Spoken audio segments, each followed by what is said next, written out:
Hello, today we are going to start our next lecture which is known as the conventional surface engineering. So, as I told into the last lecture that there are two methods by which we can do the surface engineering applications or maybe surface engineering process. One is called the conventional, another one is called the non-conventional. So, now in this particular slide we are going to discuss about the conventional surface engineering. So, first we will start that what is conventional surface engineering. Actually the conventional surface engineering is the traditional process or maybe the you can say some kind of old method which is coming since long back and nowadays also we are following. Next we will discuss about the non-conventional surface engineering too, which we will do by some kind of using some kind of sophisticated machines, some kind of sophisticated techniques which we can't adapt as easily. But in this particular chapter we are going to deal with the conventional surface engineering process. So, before going to start that what is the process, what is the definitions of that particular process or maybe how many types are there, before going to start first we have to know that why we are doing the conventional surface engineering process. So, conventional surface engineering process generally we are doing to removal of some dust particles or maybe some kind of contaminants or maybe some kind of impurities from the metal surface. Again we can add certain kind of materials, that means by adding some kind of materials in terms of coating or maybe in terms of any kind of implantations or maybe in terms of any kind of layer, we can add certain materials onto the surface of the base metals. Then we can do the modifications of the ferrous and non-ferrous components. As we know, rusting which is the biggest problem for any iron material. So, that iron material if I keep longer time into the environment, that can react with the environmental oxygen and iron oxide can be formed, which is totally a different phase than the iron and which we can't use for longer time and that is a wastage of the material. So, by these techniques, by conventional surface engineering we can make the anti corrosions materials or maybe anti oxidation materials or maybe top of that we can do certain kind of layers so that the material can be shaped. Next, modifications using liquid or molten bath. Simply in the next subsequent slide we will see all these methods into brief or maybe we will go into the depth. So, here simply we can dip our material into some bath or maybe some kind of liquid medium and after that we can take out the sample so that a coating of layer can be formed on that particular material by which we can do the surface engineering. And the last one is called the modification using gaseous medium. So, simply we are putting our material into some gaseous mediums by which that gas can react at the outer surface of that particular materials and it can form any kind of coatings or maybe layers or maybe barriers so that the material will not directly come into the contact with the environment. So, by doing this kind of techniques we can do the conventional surface engineering. First we have to know what are the methods by which we can remove the unwanted materials on the surface of any material. So, there are several methods. So, first surface engineering by removal of material, it is divided into 6 basic types. First one is known as the cleaning, then pickling, etching, grinding, polishing and the buffing. Next slide we will go each into detail. So, first one is known as the cleaning. So, from the name itself you can understand that we have to clean the material so that its outer surface can be cleaned or maybe any particles has been stick with the outer surface of that particular material or maybe can attach or maybe can deposit onto that substrate or maybe that material surface. Simply by cleaning process we can remove those unwanted particles or maybe the impurities or maybe any kind of hazardous materials too. So, cleaning, there are generally 5 categories of cleaning process are there. First one is called the alkaline cleaning. So, simple we are putting that material into some alkaline solutions so that there is some kind of reaction with base materials. So what will happen, due to the chemical reaction between base solutions and substrate, the surface of substrate will be modified. Next, emulsion cleaning. So we can dip the material into some oil and water medium so that the outer surface can be cleaned. Next is called the solvent cleaning, hot vapors of chlorinated or fluorinated solvents. So first we are creating some kind of vaporizations of some kind of chlorine or maybe the fluorine solvents, which can react with the outer surface of that particular material and it can clean the outer surface. Next is called the acid cleaning. So generally this type of cleaning, we are, the basic example is that generally we are doing this kind of cleanings for our jewelry materials. So suppose our any kind of jewelry materials like gold or maybe some kind of made by brass or something like that, if there is some attack, after certain time its glitterness is getting reduced and its material properties is getting deteriorated, and due to which the material outer surface is getting black. So by just dipping those materials into some acids, we can clean the outer surface of that particular material. And the last one is called the ultrasonic cleaning, aqueous alkaline solutions with high frequency vibrations from 20 to 45 kilohertz. Here we are having some kind of chemical solutions, but simply we dip our material into that chemical solutions, maybe it will not react or maybe it will not be cleaned. Then what we have to do, we have to put the horn of that ultrasonic bath or maybe that ultrasonic sonicator into that solutions, and we have to agitate those solutions, by which the chemical reaction will start in between the chemical solutions and the outer surface of that particular material, by which we can do the cleaning process.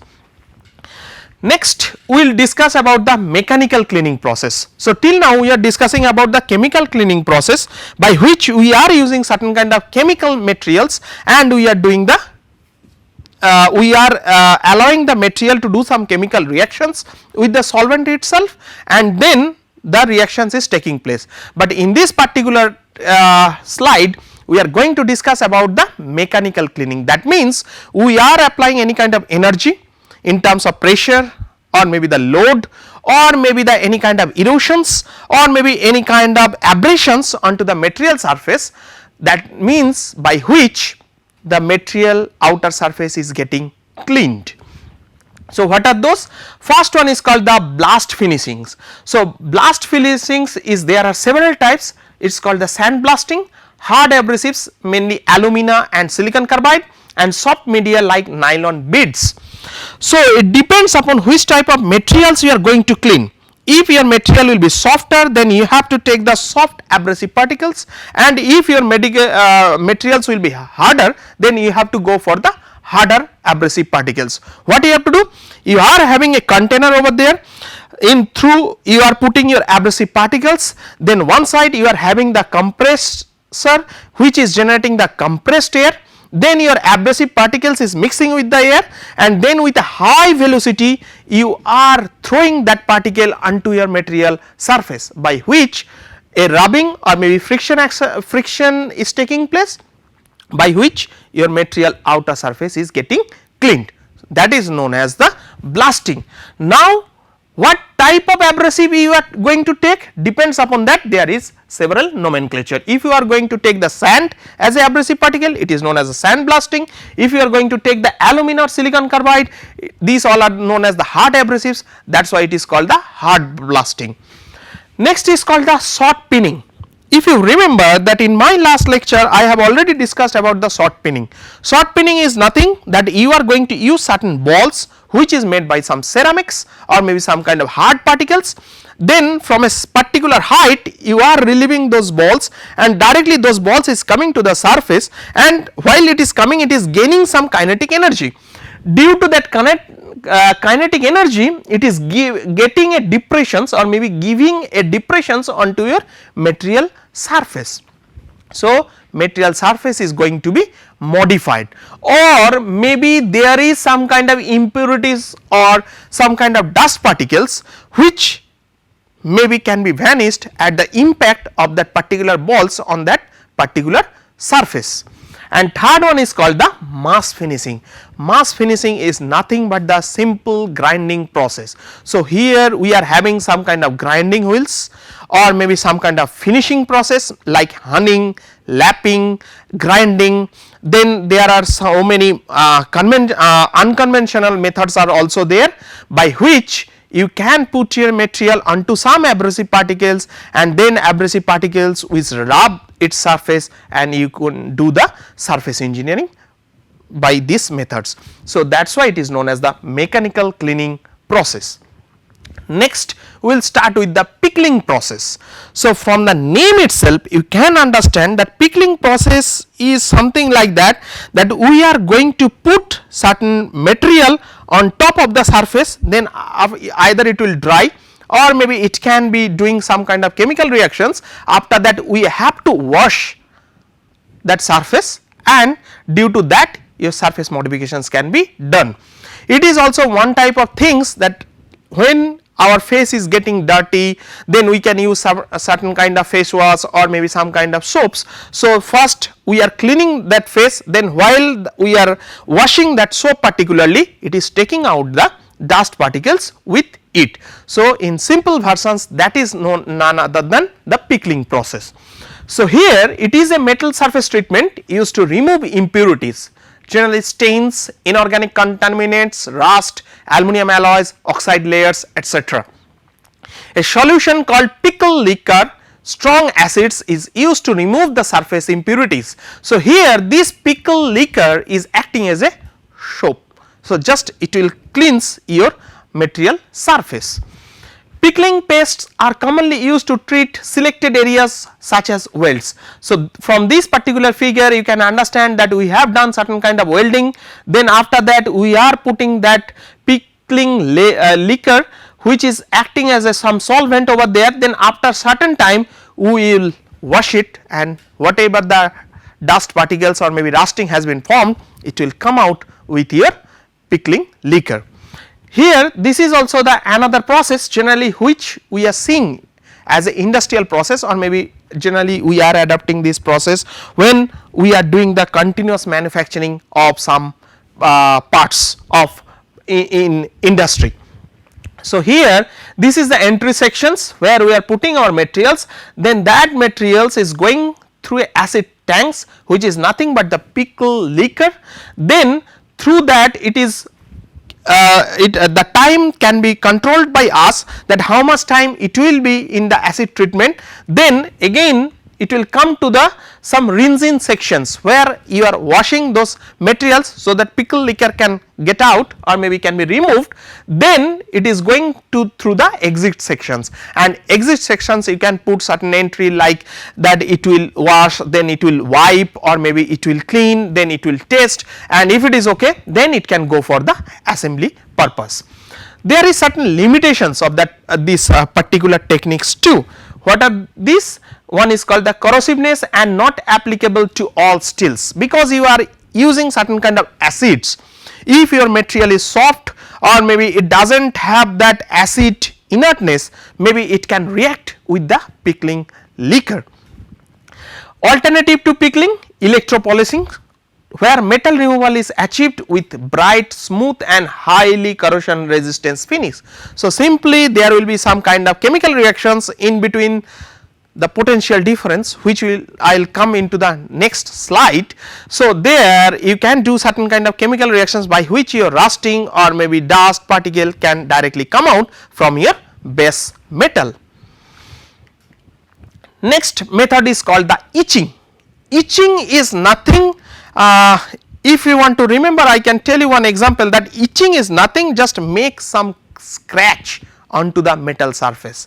So, simple, I am having that surface and I want to scratch it like this is also one kind of etching process. So, by etching also we can clean the material surface. So, there are several types of etching, one is called the wet etching, then dry etching, non-toxic etching and photo etching. So, one by one we will go into the detail. What is called the wet etching? First one, it is called the chemical process, because wet you are using some kind of liquid or maybe solvent which is into the liquid form. So, that is why it is called the wet etching. So, it is a chemical process, isotropic process, that uses liquid chemicals or etchants to remove materials from a wafer, cheaper than dry etching, but very difficult to start and stop, because unless and until reaction will be finished you can't stop this, and you have to put the etchant onto your surface or by any brass or maybe by any other means, or maybe you can dip your materials into some etchant, so that the chemical reactions will be taking place.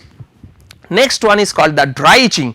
From the name itself you can understand that we are not going to put our material into some liquid form or maybe into some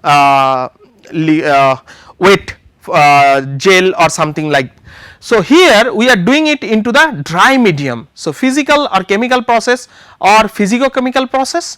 Anisotropic techniques include plasma enhanced, reactive ion, etc. Removal of material by exposing the material to a bombardment of ions. So, here just we are using certain kind of electron gun or maybe some kind of bombardment of ion implantation type of things, where the ion is directly coming, it is giving or maybe getting a reactions onto the surface of that particular material. By that some material, some portions of the material can be go out, so that you are getting a virgin surface or maybe the newer surface. Next is called the non-toxic etching. So, generally ferric chloride used as etching solutions and does not produce a corrosive gas as acids do. That because nowadays every people is talking about the environmental concerns, that we should not make any kind of gases which will be toxic, which can come to the environment, so that there will be some problem for exhaling and inhaling, and maybe it can cause certain kind of problems to the eyes or maybe our skins.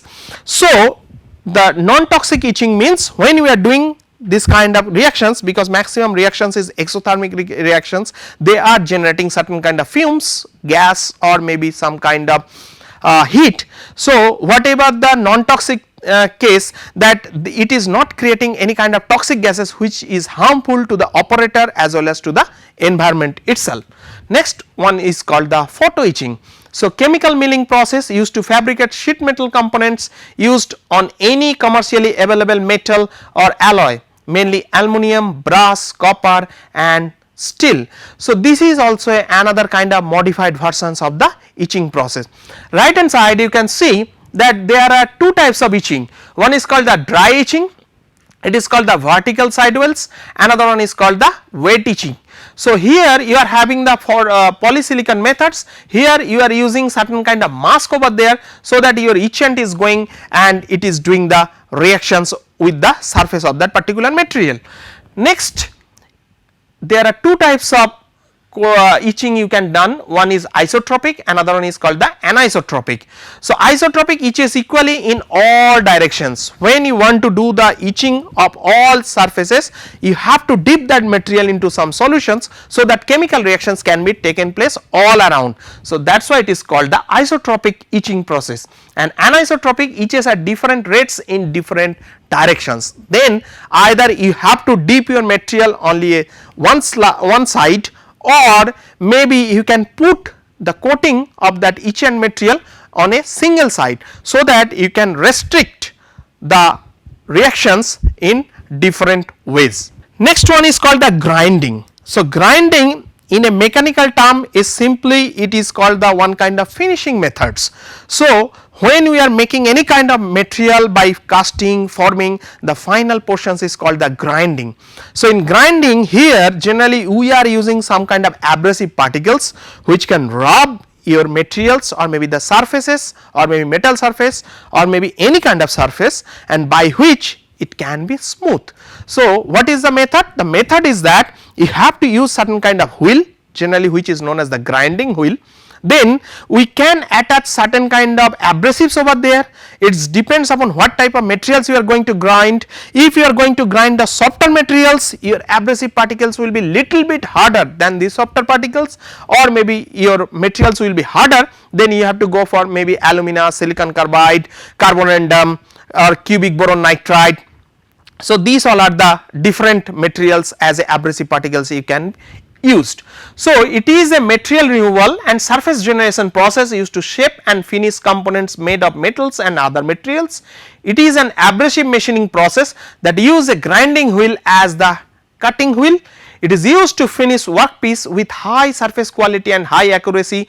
The precision and surface finish can be up to 10 times better than with either turning or milling operations. Turning and milling also one kind of conventional machining process, like lathe by lathe machines you can do the turning operations. We are having the milling machines by which you can do the milling operations, or maybe by shaper you can do the shaping operations, but these all are the conventional machining process. But when we are talking about the grinding, depending upon the size of the abrasive particles, if it is very smaller, you will get the better surface finish over there. If the particles will be bigger, or maybe the coarse particle you are going to use, then only you can get some kind of rough surface. So, depending upon that, whether you can go for a harder material or maybe you can go for a softer material, you have to choose different types of abrasive particles over there.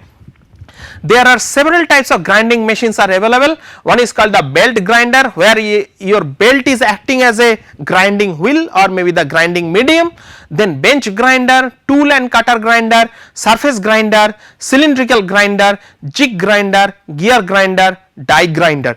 So, depending upon how you are going to grind your material, how you can hold your material, so that you can place your grind abrasive particles nearer to the material or maybe closer to the material, so that it can grind any complex shapes or maybe any kind of positions where the normal persons can't go or maybe can't reach. So, it depends upon we are having several types of grinding mechanisms. Next one is called the polishing. So, simple term polishing or maybe polishing is nothing that just we are lightly rubbing the material, by which we are enhancing the material properties in terms of maybe its color or maybe shape and size, or maybe whatever is there any rust or maybe oxide formations, we can clean it over there.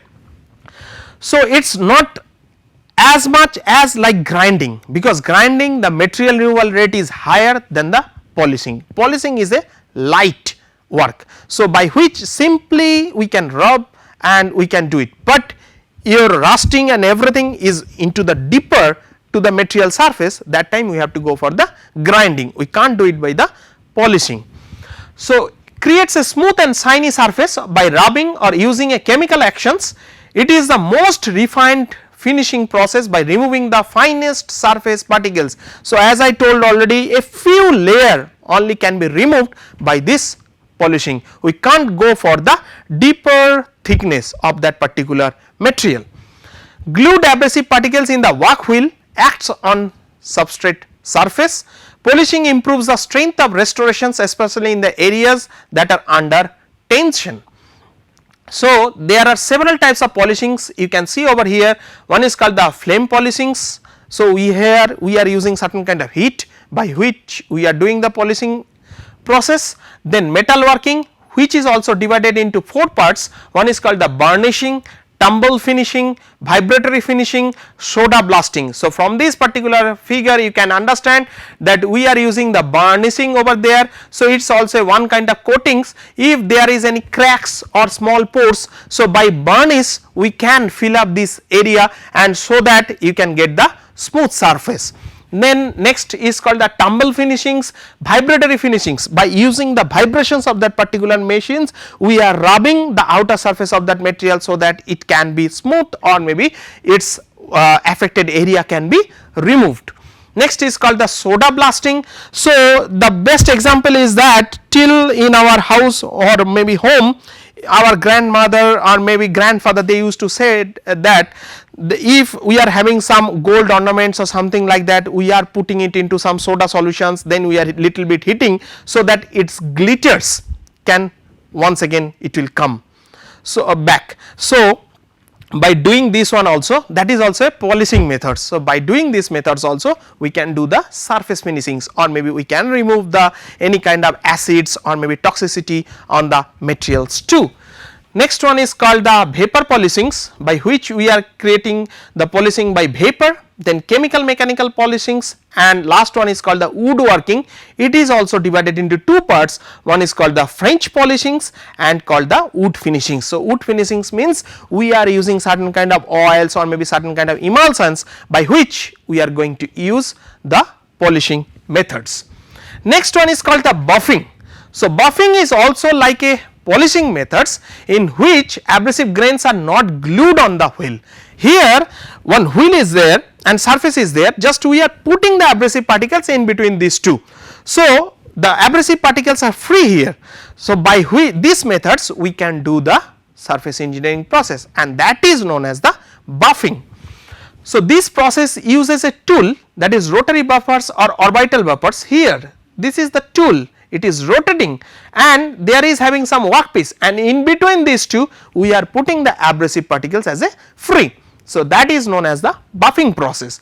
So, polishing process is often a preparations for the buffing process, as in polishing the abrasive particles must be periodically changed or maybe replenished. Why? Because your wheel is giving a pressure onto your metal due to this gravity or maybe weight. So, whatever the abrasive particles I am using over here, with constant rubbing and a normal load is acting always, it will become means it will break into small pieces. So, after certain time all the projection area will be blunt. So, what we have to do, we have to put the newer particle so that we can get the newer projection area which can rub easily onto the material surface. So, there are two types of buffing, one is called the cut buffing, another one is called the color buffing. So, cut buffing, it involves cutting down the surface of brass, copper and other metals and coloring it at the same time. And what is called the color buffing? It gives the metal finish as a mirror like shine using polishes as known as the rouges. So, it depends upon what type of particles you are going to use, how much load you are giving, so that you can get the shiny surface or maybe you can get the dull surface too. Next is called the liquid treatments by additions of materials. So, here we are doing this surface engineering by additions of any materials. So, first one is called the liquid bath hot dipping. So, it is a galvanizing process of coating iron on steel with a layer of zinc by immersing the metal in a bath of molten zinc. So, as we know, the zinc melting temperature is around 440 to 450 degrees centigrade.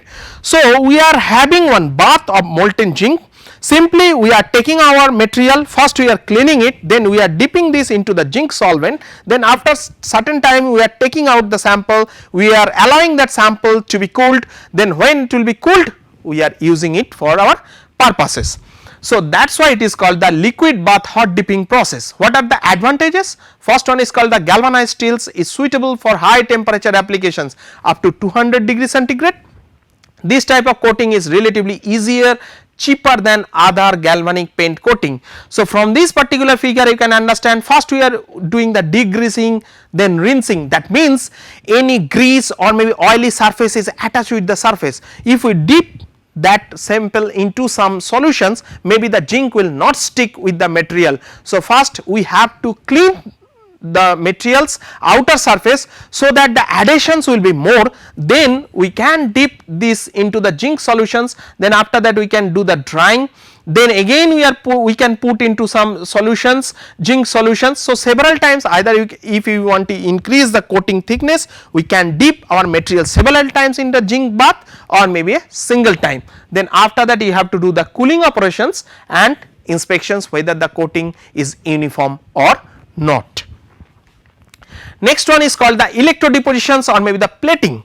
So, from the name itself you can understand that we are having one cathode and anode terminals, then we are putting those materials into some electrolyte, then we are using some voltage potential difference over there, then due to that the one material it is releasing some ions and that ions is coming into the molecules form and then that molecule is depositing to the another material. So, here from this particular figure you can understand that we are using some copper as a anode materials and another material on which we are going to use the copper coating over there. So, we are putting that material into the cathode, then we are through battery we are generating the high potential difference in between these two, so that this copper ion it is going and it is depositing on the outer surface of your coating material. So, electroplating is often also called as electrodepositions, a short versions of electrolytic depositions. It is a process that uses electrical current to reduce cations of a desired material form a solutions and coat the material as a thin film onto a conductive substrate. There are some advantages too. Uniform and compact deposits can be synthesized because you can control the time, you can by controlling the time you can increase or decrease the thickness of that particular coating. Also high deposition rates are obtained if you go for a longer time. Next, surface modifications of ferrous and non-ferrous compounds. Here we can see certain kind of unconventional methods or maybe conventional methods. Under this, one is called the aluminizing. From the name itself you can understand that we are going to do the coating of aluminum onto your material into some environment. So, surface of metallic component is coated with a layer of aluminum. Steel and its alloys are most common metals that are aluminized for commercial applications. Enhancement in corrosion resistance in hazardous atmospheres, durability and a high yield strength is highly corrosive environments. So, we are doing a coating of aluminum onto the material surface. Next one is called the calorizing. Calorizing also one kind of aluminum coating, but here also we are adding some kind of base materials on which you are going to do the coating. So, it is a formations of surface alloy composed of aluminum and the metal being calorized. Calorizing is performed in a powder mixture, generally 50% aluminum and 49% alumina and 1% ammonium chloride or 99% ferroaluminium and 1% ammonium chloride mixture. Such an alloy of aluminum and the base ferrous and non-ferrous metal protect the metal against the effects of heat or oxygen.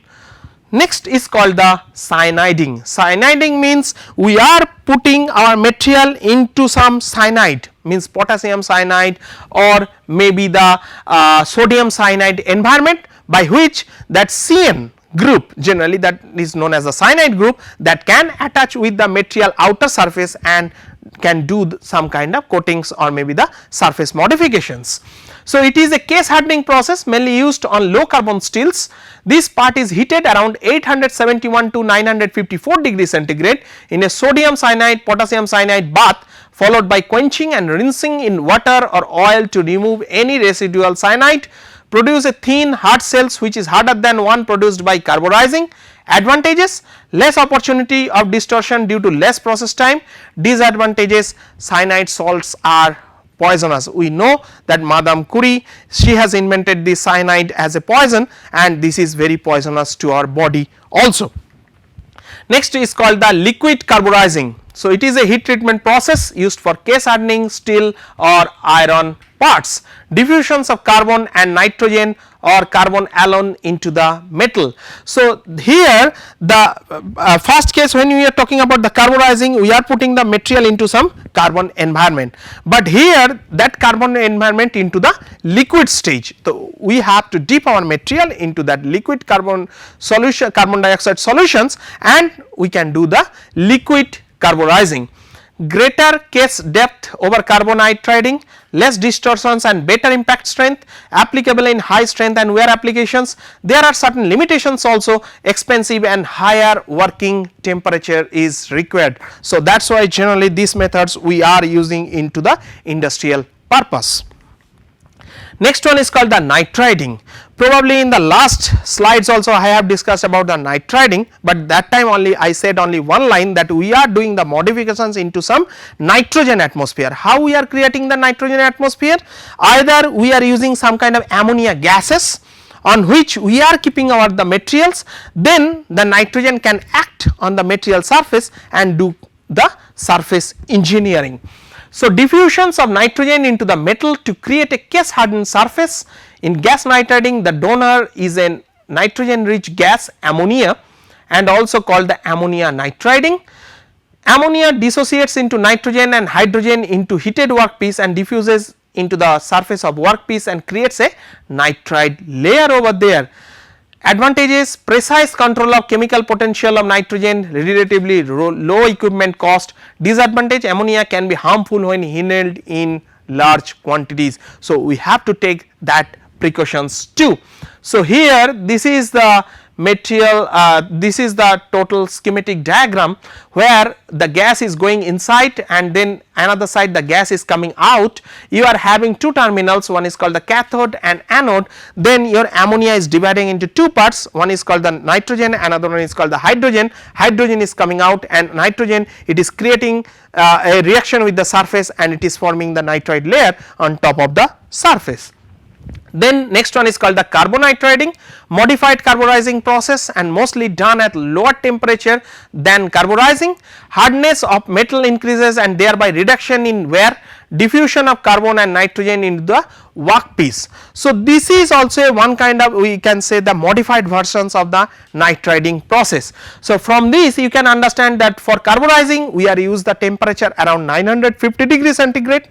For carbonitriding we are using the temperature around 850 degree centigrade, and for nitriding we are going the temperature up to 530 degree centigrade. So, it depends upon the what is the melting temperature of that particular material, and if your melting temperature is low then you can go for the nitriding or maybe carbonitriding. If your melting temperature of your materials is high then you can go for the carburizing too. Advantages: increase fatigue and impact strength, carbonitride layers increases the residual compressive stress in the case, produces higher hardness than a carburized case. Then these all are the applications generally by which we are doing the surface engineering. Here I have given a very minimum examples, but there are n number of examples are present over there. So, first one is called the automotive applications, aerospace applications, biomedical applications, machine tools, textile industry, electronic device, we can do the surface engineering. So, here we have seen that mobile nowadays we are making, which is the water resistance. That means we can dip the mobile into some water and the water will not interact with the material by which the mobile has been prepared. Next slide we can summarize our whole lecture. So, first is called the conventional surface engineering belongs to traditional surface treatment process. Surface treatments protect the workpiece from corrosions, fatigue, wear and other environmental damage. Simply from the outer attack, the surface engineering will prevent our material properties. Surface engineering assists to increase the durability and reliability of the material, that means it will increase the life of your particular material. Suitability of a particular surface treatments mainly depends upon the targeted applications. So, it depends upon the applications by which you can adapt. There are several surface engineering process I have explained. So, it depends upon which type of applications you are going to do, and based on that you have to choose different types of surface engineering process. Thank you.